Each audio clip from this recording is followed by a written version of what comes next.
Assalamualaikum warahmatullahi wabarakatuh. Waalaikumsalam warahmatullahi wabarakatuh. Bismillahirrahmanirrahim. Alhamdulillahi rabbil alamin. Wa bihi nasta'inu ala umurid dunya waddin. Wassalatu wassalamu ala ashrafil anbiya'i wal mursalin wa ala alihi wa ashabihil mujahidin at-tahirin, amma ba'du. Saudara-saudara kaum muslimin rahimakumullah, pembangunan fisik material yang tanpa diimbangi dengan nilai-nilai agama sering cenderung membentuk manusia yang materialistis. Tolok ukur dan sudut pandang dari segala persoalan hanya terbatas kepada benda yang nyata yang berada di sekitarnya. Akibatnya muncullah pola hidup konsumer yang tujuannya tidak lain adalah prestise, harga diri, kebanggaan, dan kemegahan. Maka terjadilah perlombaan di dalam mengejar sesuatu yang bernama materi. Mereka menyangka bahwa itu semua dapat mengekalkan kebahagiaan, dapat menunjang kehidupan yang langgeng. Ada yang berlomba-lomba mengejar-ngejar harta. Seluruh waktu dalam hidupnya habis untuk mengejar harta. Tidak peduli siang atau malam, sore atau pagi. Sujud tidak lagi sempat, Allah dilupakan dengan agama jauh. Ada yang berlomba mengejar-ngejar pangkat, jabatan, dan kedudukan. Tidak peduli menjilat ke atas, menginjak ke bawah, atau menyikut kiri dan kanan. Bahkan teman pun jadi lawan, lawan pun jadi teman. Bukan soal, yang penting pangkat terkejar. Ada yang berlomba memperbanyak kendaraan, sejak dari jet pribadi, pesawat, kapal pesiar, sampai kepada mobil-mobil mutakhir. Ada yang berlomba memperbagus rumahnya, ada yang berlomba memperbanyak istri dan anak-anaknya.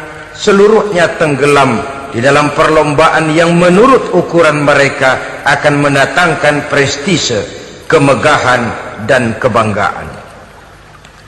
Allah subhanahu wa ta'ala menegur, memberikan peringatan dalam surah yang pendek, yaitu surah At-Takatsur. Alhaakumut takatsur hatta zurtumul maqabir kalla sawfa ta'lamun. Alhaakum ay syagalakum an ta'ati rabbikum.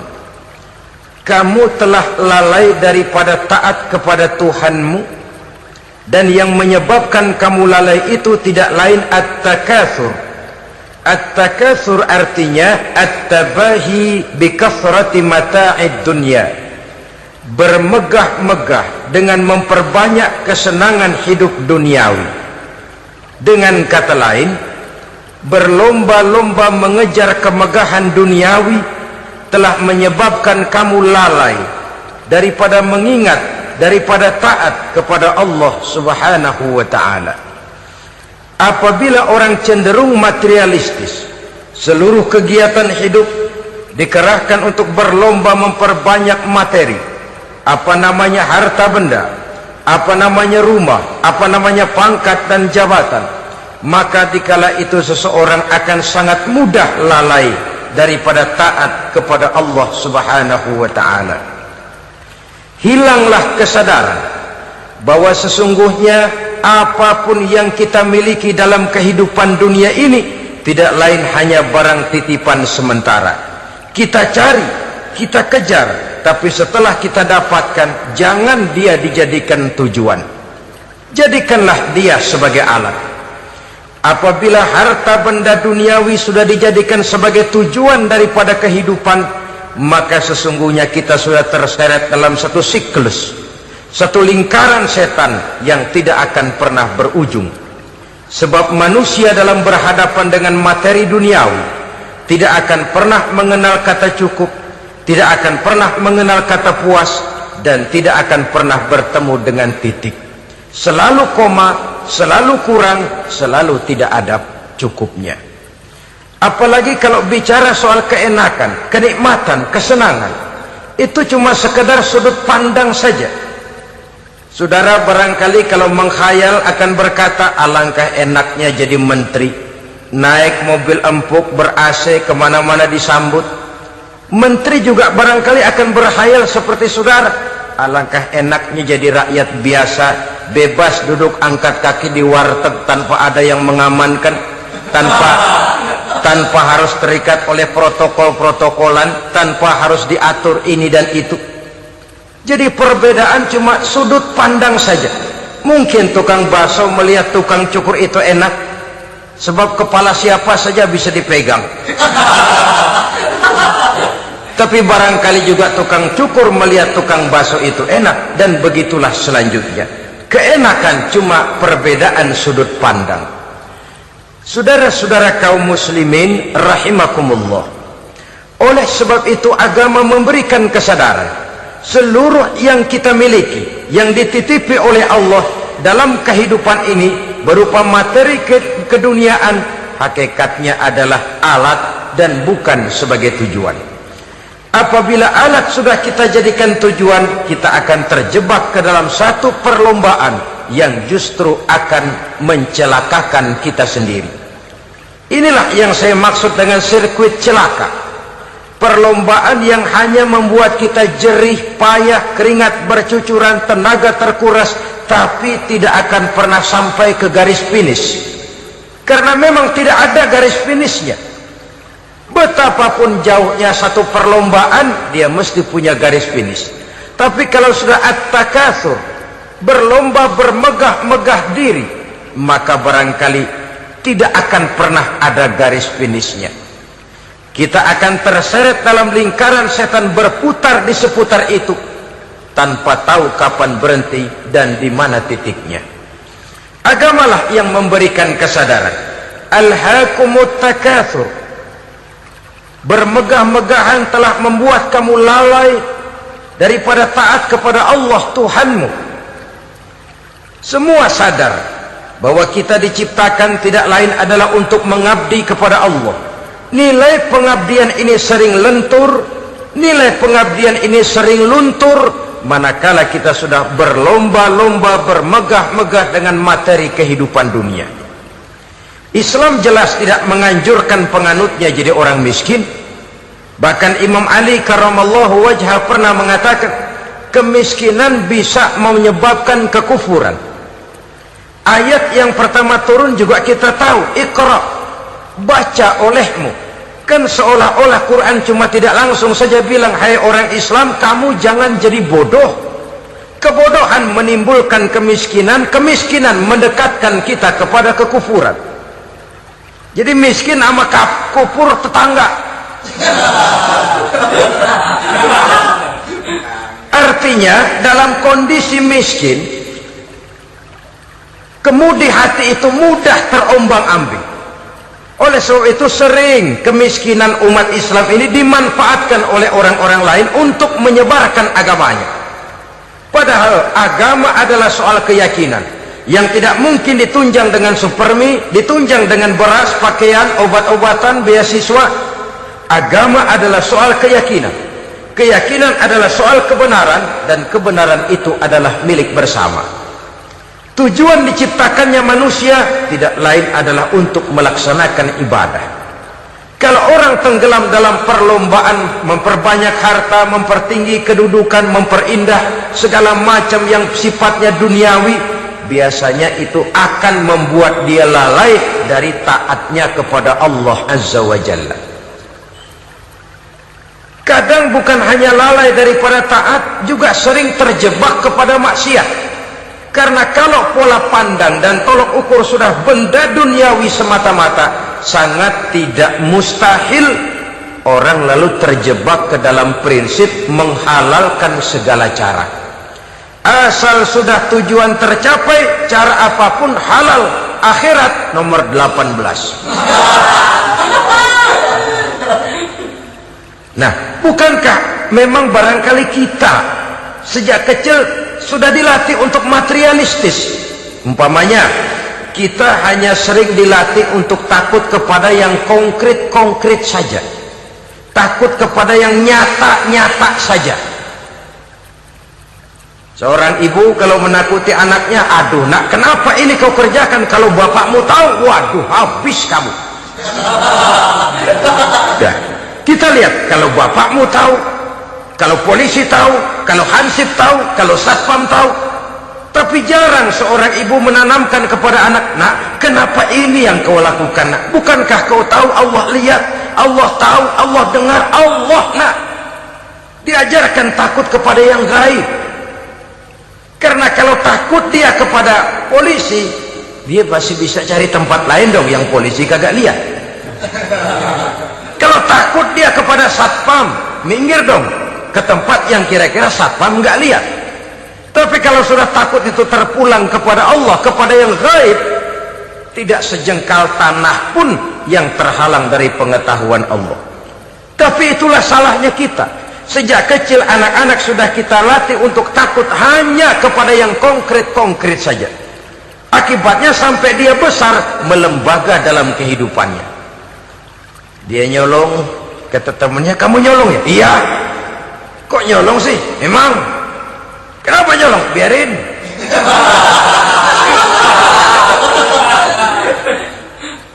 Kamu kan tahu Allah lihat? Tahu. Kenapa nyolong juga? Biarin. Asal orang jangan lihat. Kalau Allah mah lihat, dia kagak ribut.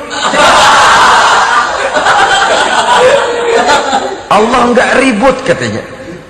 Nah, ini kan satu refleksi yang timbul daripada kenyataan. Jikalau orang hanya dijejali rasa takut kepada yang konkret-konkret saja, kepada yang zahir-zahir saja, yang akan tumbuh lalu mental kucing. Sopan, tenang, kalem, ayem, nggelenggem. Kalau ada orang, sedikit orang meleng, kucing kelihatan watak aslinya. Saudara-saudara kaum muslimin rahimakumullah. Oleh sebab itulah maka agama lewat surah yang kita bicarakan pada pertemuan ini memberikan peringatan. Kala, jangan begitu dong. Kamu boleh mencari dunia, silahkan cari harta yang banyak, cari pangkat yang tinggi, tapi jangan itu membuat kamu lalai daripada taat terhadap Allah subhanahu wa ta'ala. Jangan karena keinginan mendapat harta yang sebanyak-banyaknya lalu melakukan segala macam cara asal tujuan tercapai. Itu sudah membuat kita lalai. Jangan karena ingin mengejar kedudukan yang tinggi lalu jilat atas injak bawah, nggak mempan jilat, dukun dipakai.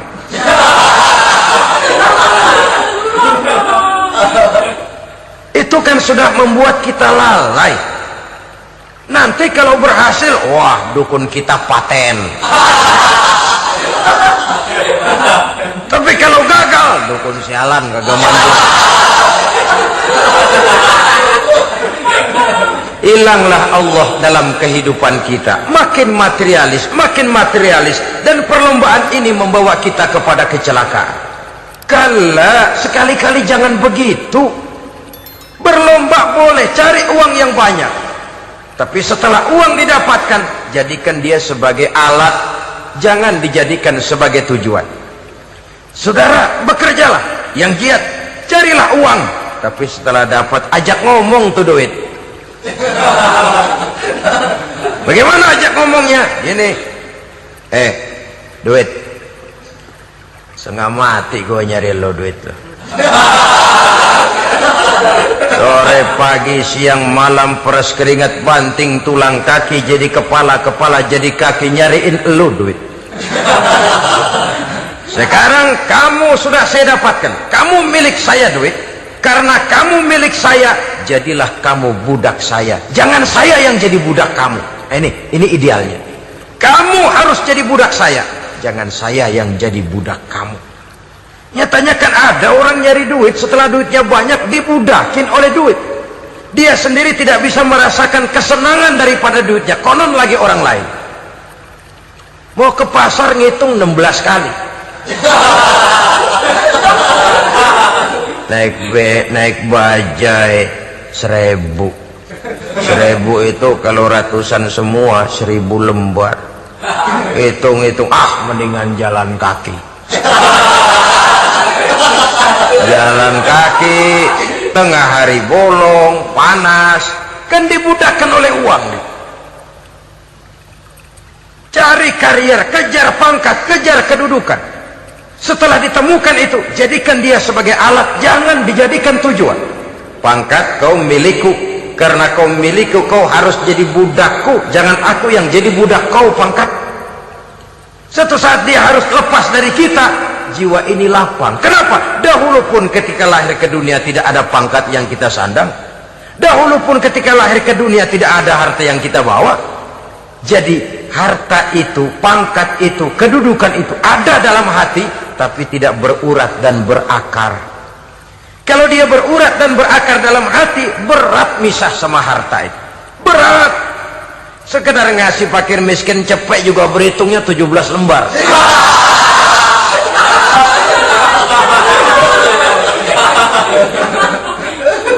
Dengar di kantornya mau ada mutasi, pindah dia dari tempat basah ke tempat kering, baru berita buruk udah meriang duluan.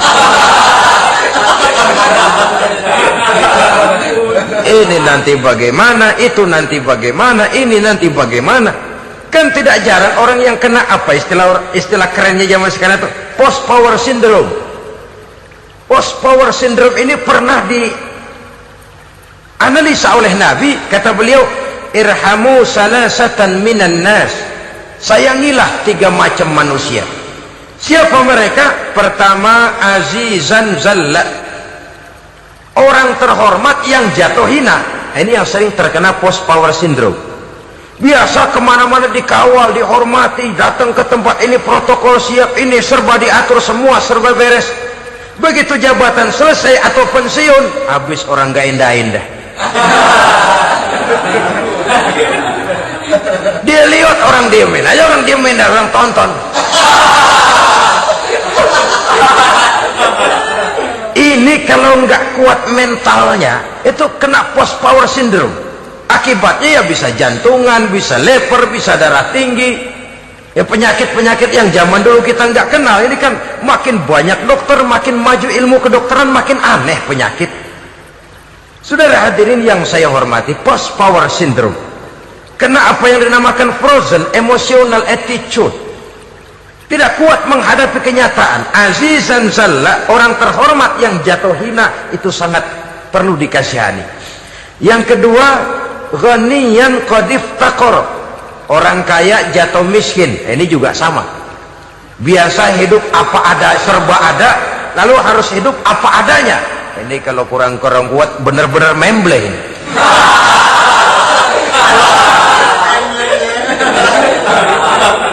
Kalau tidak kuat mentalnya, biasa hidup serba enak, serba nikmat, cuma kerjanya neken cek, main apa itu kredit card, macam-macam fasilitas dipunyai, tahu-tahu jatuh bangkrut, jatuh miskin. Kalau tidak fondasi agamanya kuat, bisa gantung diri, bisa bunuh diri, bisa frustasi, bisa terkena psikosomatik, tekanan jiwa mempengaruhi faktor biologis, timbullah tekanan, terjadilah penyakit aneh-aneh. Al-ghaniyan qad iftaqara, orang kaya jatuh miskin, itu perlu dikasihani. Yang ketiga, wa faqihan yal'abu bihil juhal, ahli fikih tapi dipermainkan oleh orang-orang bodoh. Hanya kebetulan orang bodoh itu punya kekuasaan. Hukum bisa dipesan.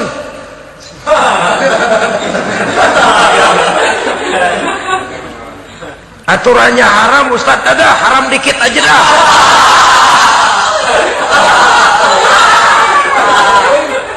Sibuklah tuan fakih ini, ahli fikih ini, mencari dalil kebet sana kebet sini supaya yang tadinya haram benar bisa jadi haram sedikit.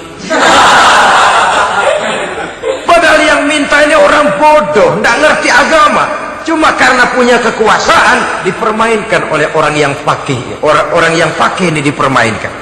Kasihan orang yang seperti itu.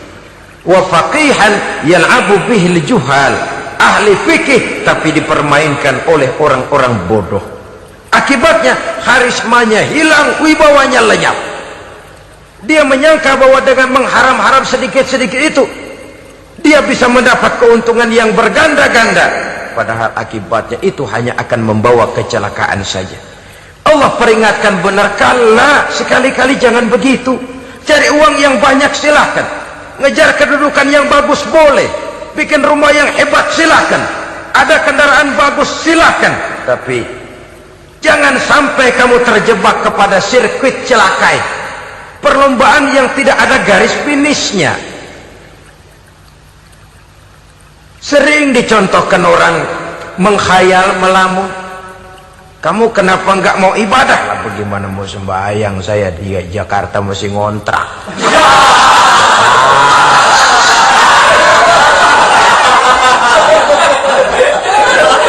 Bingung, tiap akhir tahun kontrakan habis. Kalau punya rumah sendiri walaupun kecil-kecilan, tenanglah saya ibadah. Baiklah, oleh Allah diberikan rezeki, bisa bikin rumah walaupun kecil-kecilan. Sudah punya rumah sendiri, belum juga ibadah, apalagi mulur lagi. Habis bagaimana mau sembahyang, rumah kecil banget. Pinggir kali, asal hujan bocor ya.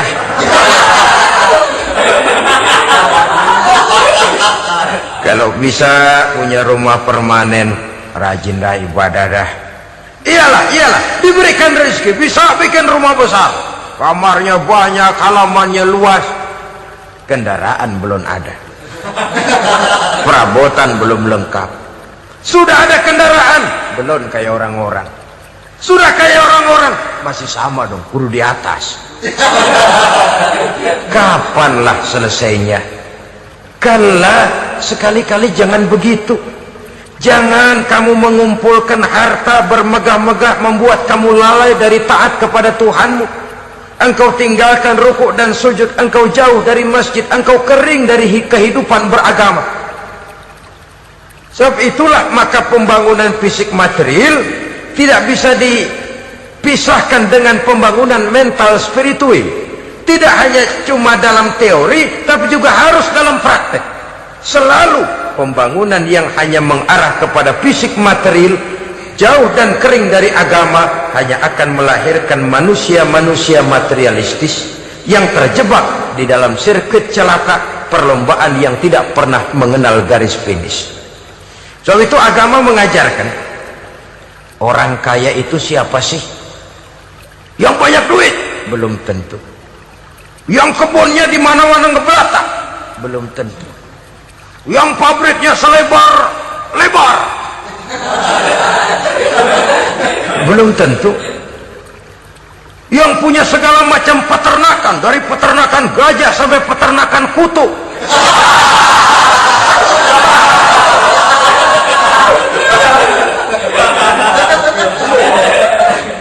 Belum tentu.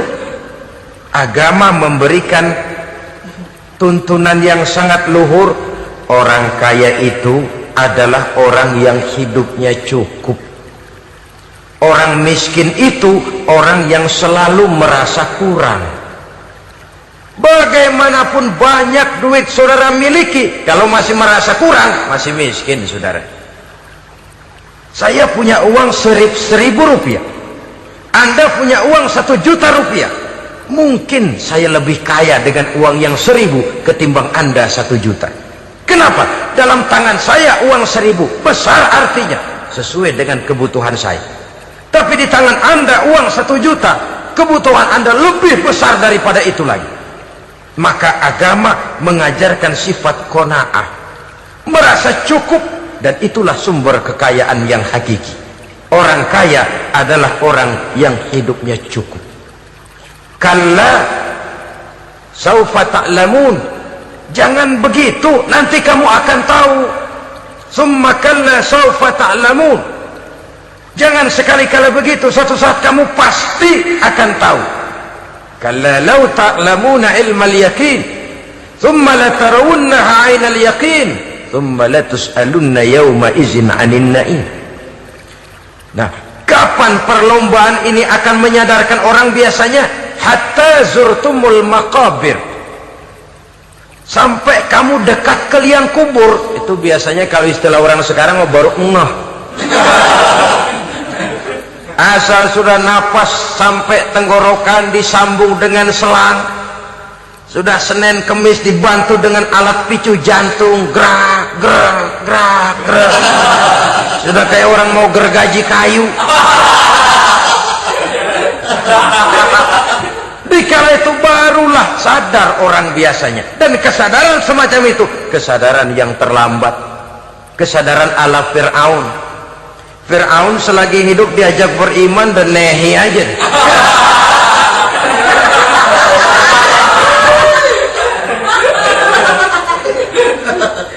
Tapi ketika dia tenggelam di lautan merah bersama seluruh tentaranya, dikala napas hampir terputus, keluar ucapannya, amantu bi Rabbi Musa wa Harun.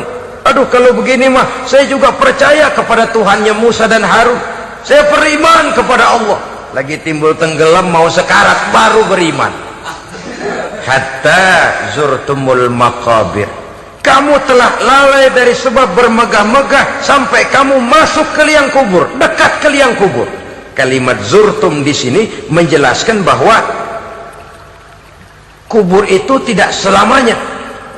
Zurtum itu dari kalimat zara yazuru, berziarah. Orang berziarah kan sebentar. Ke kubur itu sama dengan berziarah kita di situ. Sebentar, tidak akan selamanya, tidak akan kekal dalam kubur. Bahwa kubur itu cuma satu halte dari sekian halte yang harus kita jalani.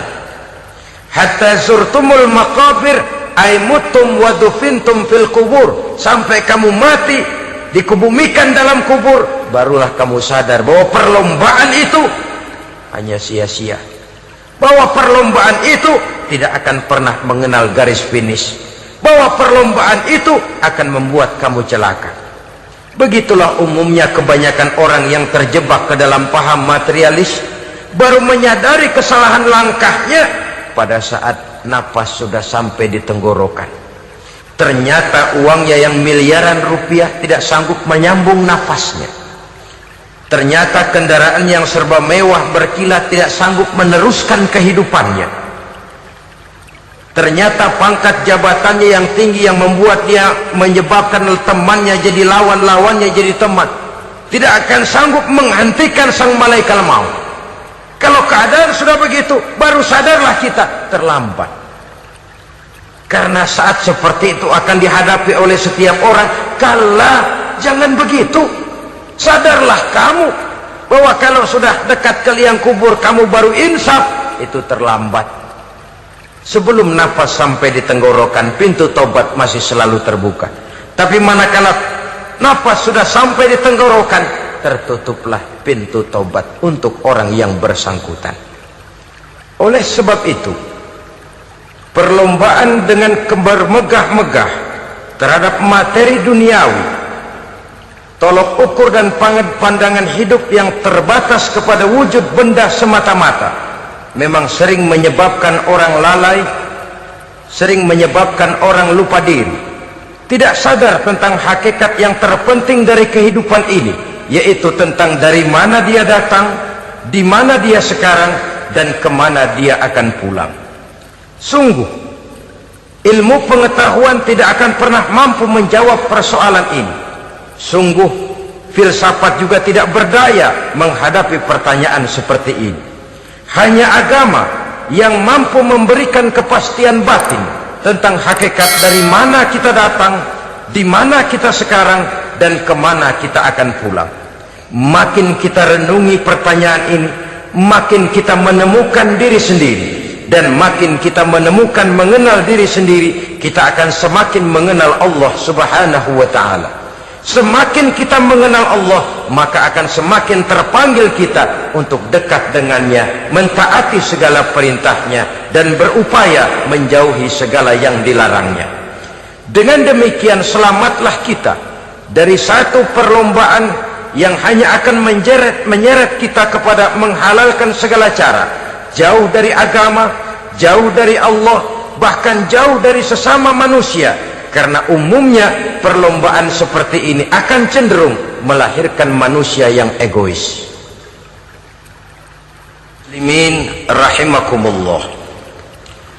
Lebih jauh mari kita mengikuti peringatan Allah dalam surah Al-Munafiqun ayat 9. Di sini Allah Subhanahu wa taala mengingatkan, A'udzu billahi minasy syaithanir rajim. Ya ayyuhalladzina amanu la tulhikum amwalukum ولا أولادكم عن ذكر الله ومن يفعل ذلك فأولئك هم الخاسرون. Hai orang-orang yang beriman, jangan sampai hartamu dan anak-anakmu melalaikan kamu daripada mengingat Allah. Wa may yaf'al dzalik, barang siapa yang melakukan hal seperti itu, faulaika humul khasirun, maka merekalah sesungguhnya orang-orang yang merugi. Rugi dunia, rugi akhirat. Disebutkan di sini dua hal yang sering menyebabkan kita jadi lalai. Amwal dan aulad. Harta dan anak-anak. Materi dan keluarga. Perlombaan di dalam mengumpulkan materi sering menyebabkan kita menjadi lalai. Begitu juga amanah berupa anak ini sering kita lalaikan atau sering membuat juga kita menjadi lalai. Kita lalaikan dalam arti bahwa keduanya, baik harta baik anak, merupakan amanah dari Allah. Setiap orang tua akan dimintakan pertanggungan jawab. Apabila kita lalaikan amanah ini, maka resikonya akan kembali juga kepada kita. Tapi satu hal yang jelas dalam ayat 9 surah Al-Munafiqun ini, bahwa perlombaan memperbanyak harta dan anak-anak yang masuk dalam kelompok at-takatsur itu tadi akan menyebabkan orang khasiru, termasuk ke dalam kelompok orang-orang yang rugi. Perlombaan yang hanya akan membawa kerugian semata-mata. Kemudian di dalam satu hadis Rasulullah sallallahu alaihi wasallam memberikan peringatan. Beliau bersabda, "Iza azamat ummati dinaran wa dirhaman, nuzi'at minha haibatul Islam, wa iza tasabat ummati saqatat min 'ainillah, wa iza turikatil amru bil ma'ruf wan nahyu 'anil munkari, hurimat 'alaihim barakatul wahyi."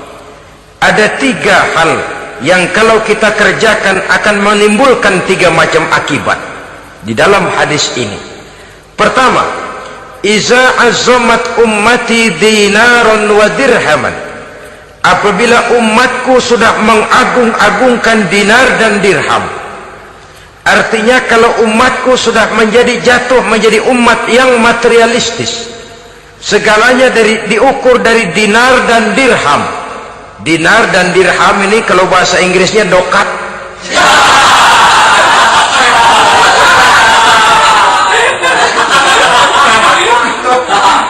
Segalanya diukur dari segi dinar dan dirham saja.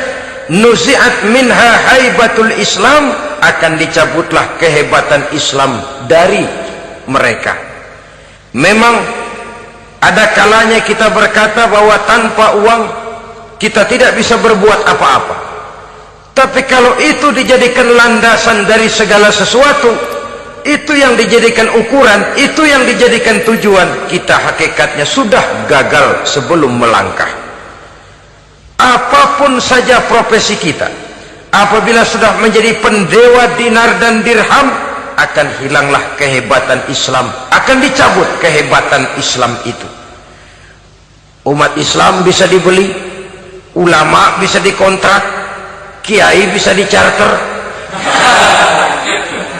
Saudara hadirin ma'asyiral muslimin rahimakumullah, apabila umatku sudah membesar-besarkan dinar dan dirham, bermegah-megah dengan itu, berlomba-lomba memperbanyak itu yang menjadi tujuan dan tolok ukur dari segala kegiatan, nuzi'at minha haibatul Islam, akan dicabutlah kehebatan Islam.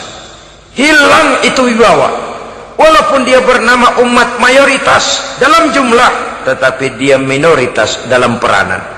Mayoritas dalam bilangan, tapi minoritas dalam percaturan kegiatan hidup ini. Kita ingat di zaman pengembangan Islam di masa Rasulullah sallallahu alaihi wasallam, mereka berlomba-lomba mengorbankan dinar dan dirhamnya untuk kepentingan agama, bukan mengorbankan kepentingan agama untuk mencari dinar dan dirham. Kita di zaman sekarang sering terjadi penjungkiran nilai, terbalik yang kita amalkan. Nabi Ibrahim mengorbankan putranya Ismail untuk kepentingan agama. Kita sering sekarang ini mengorbankan kepentingan agama untuk anak-anak kita. Dulu anaknya yang dikorbankan buat agama, sekarang agamanya dikorbankan buat anak. Dulu dinar dan dirham dibelanjakan untuk menopang agama, sekarang agama dijadikan alat untuk mencari dinar dan dirham. Saudara-saudara kaum muslimin rahimakumullah, memang apabila dinar dan dirham digunakan untuk penyangga perjuangan, itulah idealnya. Saya katakan tadi, dinar, dirham, uang, dunia cuma sekedar alat, bukan sekedar tujuan. Kita memerlukan alat ini. Membangun pesantren tidak cukup dengan semangat, membangun rumah sakit Islam tidak cukup dengan pidato, membangun masjid tidak cukup dengan semangat menggebu-gebu. Kita perlu semen, kita perlu pasir, kita perlu batu kali, kita perlu besi, dan itu semua beli. Tidak turun dari langit seperti turunnya embun di waktu pagi. Tidak mungkin rumah sakit Islam muncul ke permukaan hanya dengan simsalabim abracadabra.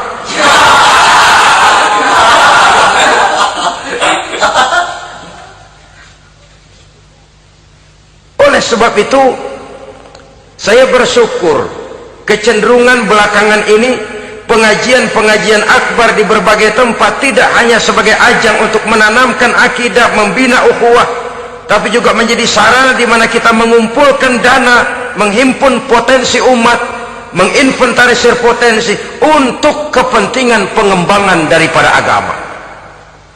Meskipun ada satu dua orang yang salah paham tentang ini, sampai kemudian saya mendapat satu merek yang cukup tidak enak untuk didengar, mengkomersilkan pengajian katanya, karena memang ada pengajian yang menggunakan sistem karcis, sebenarnya juga tidak etis. Undangan berikut infak yang seluruh hasilnya digunakan buat kepentingan agama, apakah itu rumah sakit, apakah itu madrasah, apakah itu masjid, dan satu sen pun saya tidak menuntut bagian dari itu.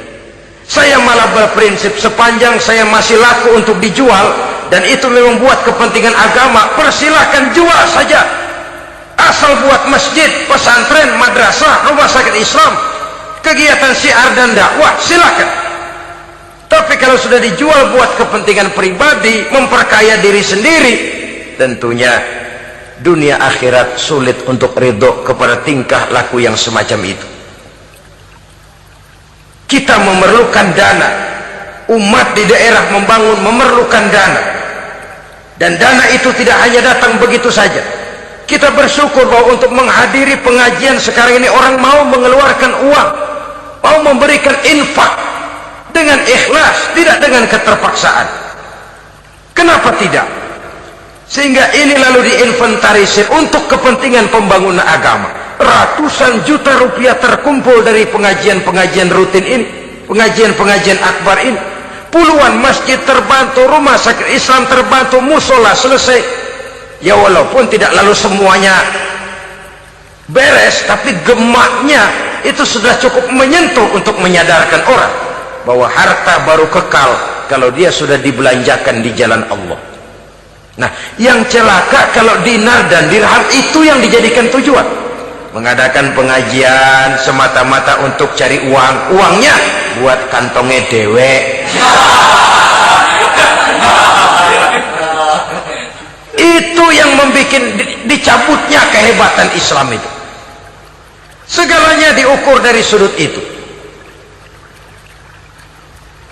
Sehingga ketika seseorang datang bertanya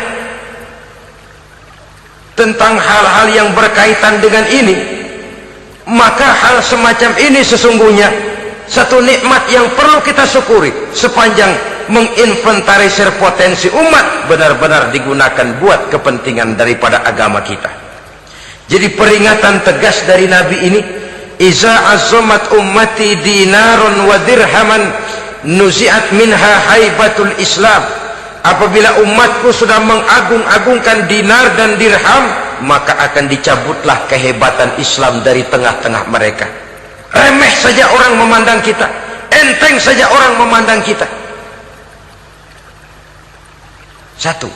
Yang kedua, peringatan Nabi, wa iza tasabat ummati saqatat min ainillah.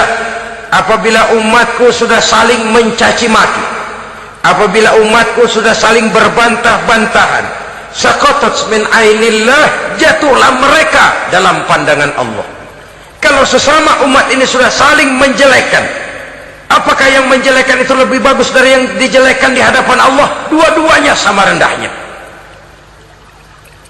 Pribadi saya mungkin puas kalau saya bisa menghantam saudara di depan umum, menjelek-jelekkan nama saudara. Tapi lebih baikkah saya dalam pandangan Allah? Sama rendahnya dengan orang yang saya jelekkan. Itu pun kalau yang dijelekan benar-benar jelek. Kalau cuma sekedar fitnah, wah, lebih celaka lagi nasib si orang itu tadi. Ini artinya menyadarkan kita bahwa umat ini sudah diikat dengan akidah.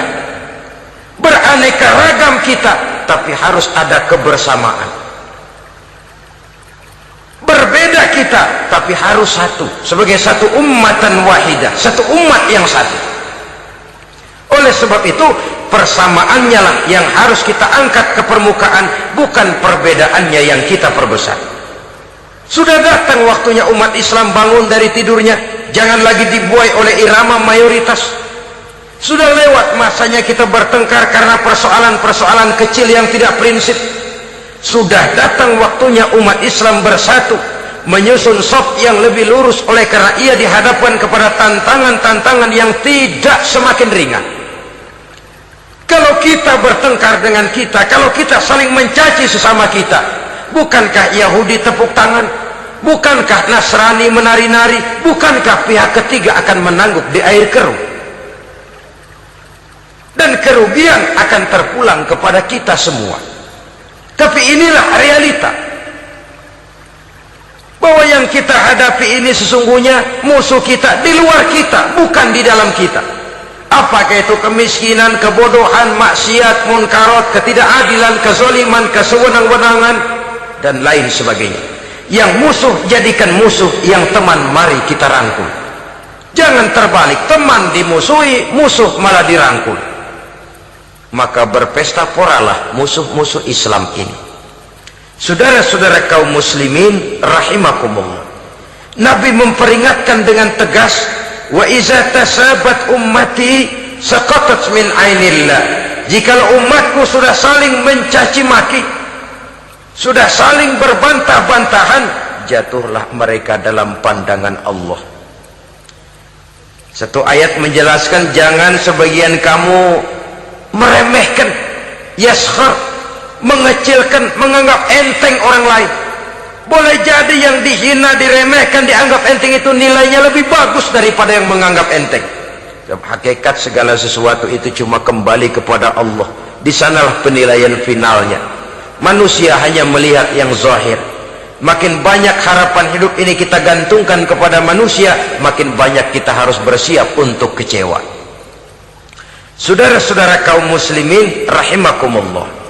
Kemudian yang ketiga peringatan dari baginda Nabi, wa iza turikatil amru bil ma'rufi wan nahyu 'anil munkari hurimat 'alaihim barakatul wahyi. Apabila amar ma'ruf dan nahi munkar telah ditinggalkan, maka akan hilanglah keberkahan wahyu, akan hilanglah keberkahan Quran, akan sirnalah keberkahan agama.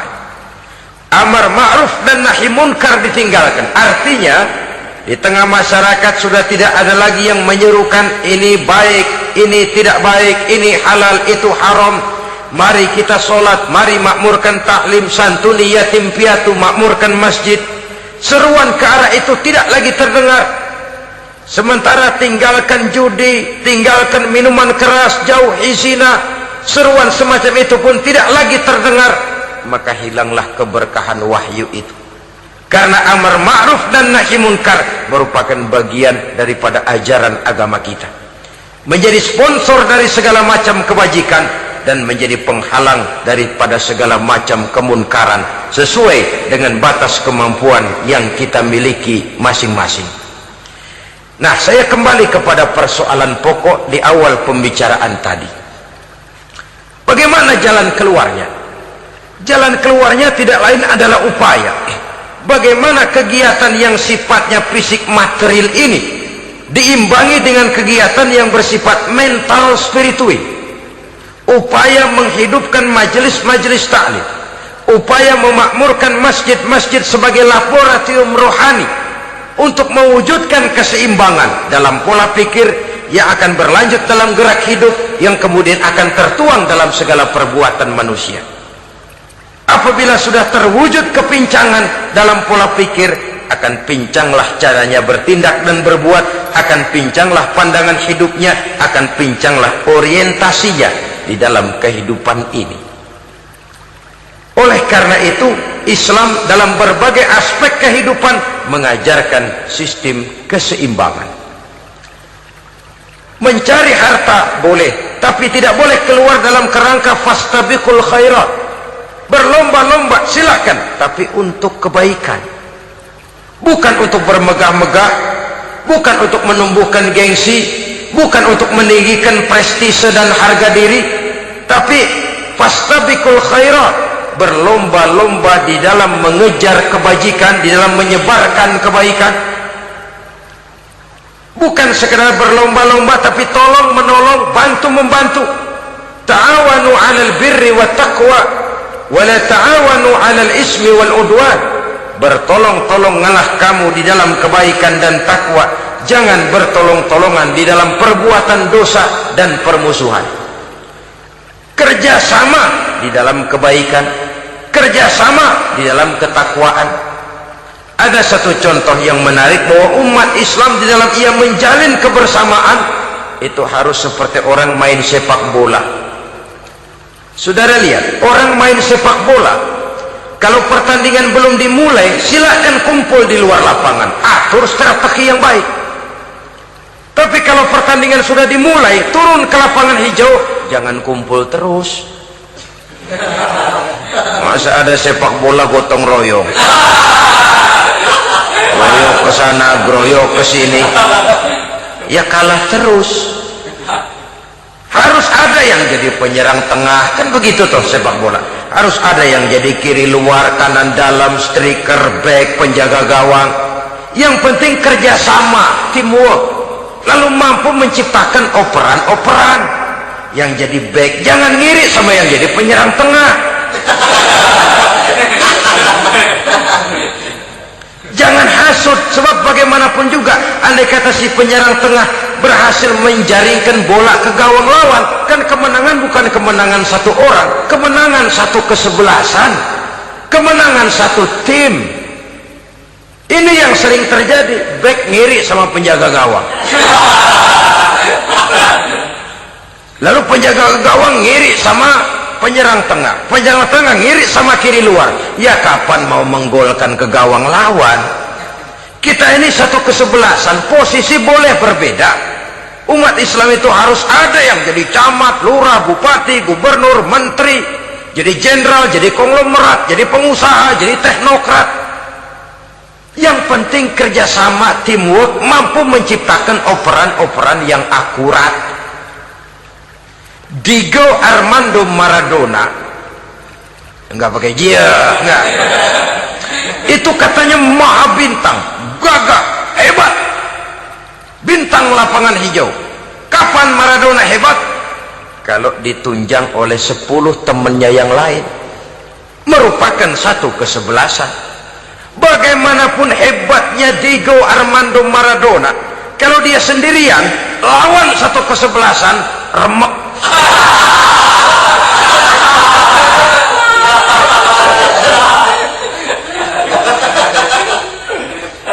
dia hebat, dia jenius, dia maha bintang karena dapat operan dari teman-temannya, bukan jegalan, operan.